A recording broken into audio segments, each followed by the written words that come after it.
Hey guys, Drifter here. Today I'd like to do an unboxing and a mini review of the Elgato HD60. This is Elgato's next-gen capture card system. It's designed mostly for the next-generation consoles. They've been working on the streaming, frame rate, and lots of other interesting things. I have been in Europe for a long time, and while I have had one of these devices, I had quite literally the earliest prototype in the beta software and no internet, so I have not had the ability to fully test it, mostly the live streaming, but I have done quite a bit with the regular recording, so that's what we're going to focus on in the review. And just for reference, this is the original Elgato capture card. This one here has made all of my videos after 2010. And as you can see, I wrote the date on it so that I could tell which one was the original. But let's open up the brand new one. Right off the bat, you can see the box is approximately like the size of a DVD, or like a DVD collection if you got a whole TV show. It's funny, when you study marketing, even though the actual product is much smaller than this, you have to have it big on the retail shelf because people will feel that they're not getting a good product if it doesn't come in a big box, which is kind of crazy. You can kind of see all the stuff on the back, but I'm sure you could see these pictures on Amazon and elsewhere. But it'll come like this. It opens up, pulls out. I think that was that Assassin's Creed right there? Nope, that's just the generic video game. We can't do licensing like that. On the inside of this box, we do a quick opening. And your essential instructions actually don't come. There's not a lot of software with this or paperwork. You just go to elgato.com/gaming/download. You download the Game Capture 2 software. You download everything you need. These are your support pages. This is the actual capture card right here. When you pop it out, it has all the ports labeled so you know exactly what's what. You see USB, HDMI in, audio, and HDMI out. I'll close the box for just a second and set this on top. Actually, I might bring this little box over here so that we can compare the old and new Elgato HDs. The size of the, we'll say, rectangle is similar.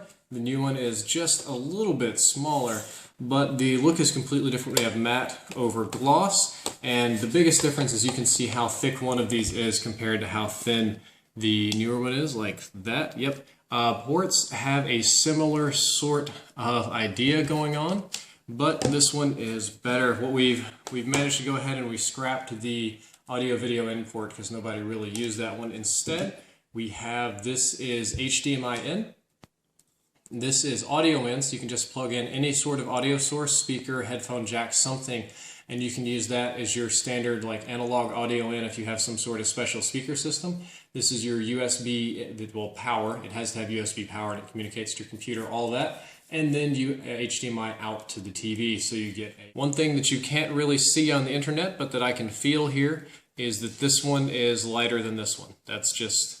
This one's a little bit lighter. Don't know if that makes much difference or not. This is about as portable as it gets. There are some other devices that allow you to directly plug up a USB and record, but I never found that useful outside of a few extremely rare situations. I just carry my laptop with me and record with this one. Better quality here too. The rest of the inside of the box I actually haven't seen yet, so I'm seeing here with you. This is a micro USB. This is the one that you would plug into the USB here on your capture card. Just right there on that side, like that. The other end into your computer so that you can record your videos and everything. And this is the power source. It does have to be plugged into some kind of USB power source to pass through, even if it's an Xbox or a phone charger or something, you do need that. So I'll unplug this for now.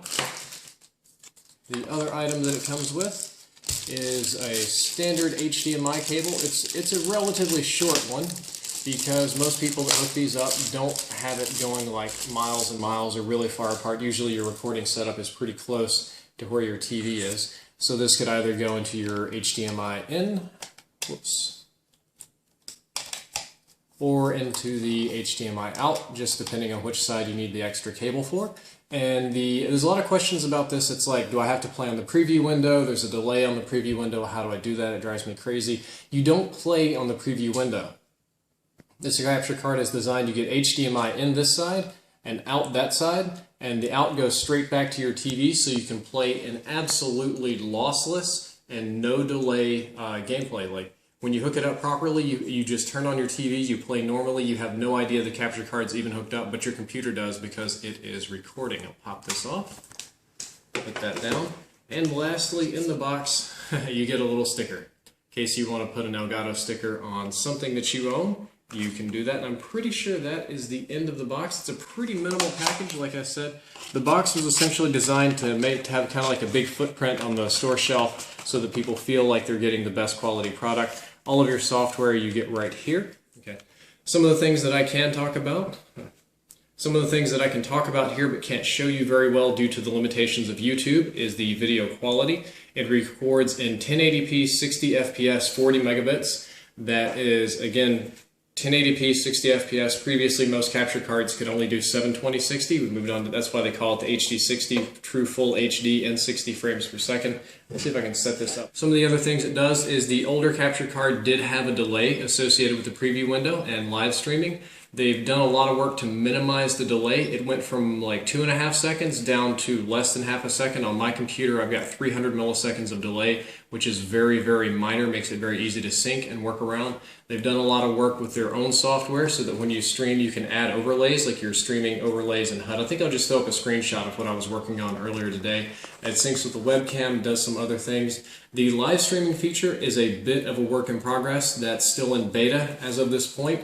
And part of my job with Elgato isn't necessarily just promoting the product or reviewing it in this sense, but also working with them to help develop it and make it better. So I've been testing their product. You've probably seen me stress testing it, some of the live streams. I've been pretty mean to it, trying to get all the bugs and stuff so that when these do ship en masse, ideally there will be much, much less of that. And if you have any suggestions for Elgato, how to make it better, what you like about it, what you don't like about it, anything like that, I'd highly recommend you take it to their Twitter or the comment section of this video. The reason I work with this company is because of how they handle feedback. Way back in 2010, when I first got my original Elgato, I did a review on it, and it had a pretty bad bug where it had a memory leak, and it just bloated my RAM, and it had some other problems. So I sent an email, and I reported the problem to Elgato. And most companies, when you do a review, especially as a YouTuber, and you tell them there's a critical problem, there's a flaw, the answer is, okay, we just don't want you to mention that. Or they'll say, we don't care, or they'll say, okay, sure, we'll get on it, and then nothing happens, because the idea is to move products. The idea with Elgato is that they have the best product. So when I sent them an email to complain, the email I got back is, we didn't know, I'm sending this to our engineers, we'll try to have it fixed by next patch. And 2 weeks later, it was patched, it was fixed, and it ran perfectly, and that's been the same kind of experience I've had with them always. So that's why I encourage you to give good feedback about the things you do and don't like and the bugs, because they're very serious about working on it and making it better. I will have a more full review of this product when all of the software is out of beta, when I'm finally done with all the bug testing, and when I can think of a way to actually show you 60 FPS on YouTube. That's all for this video. I hope you enjoyed it, and I hope you learned something useful. If you did, don't forget to like, favorite, and subscribe. Drifter out.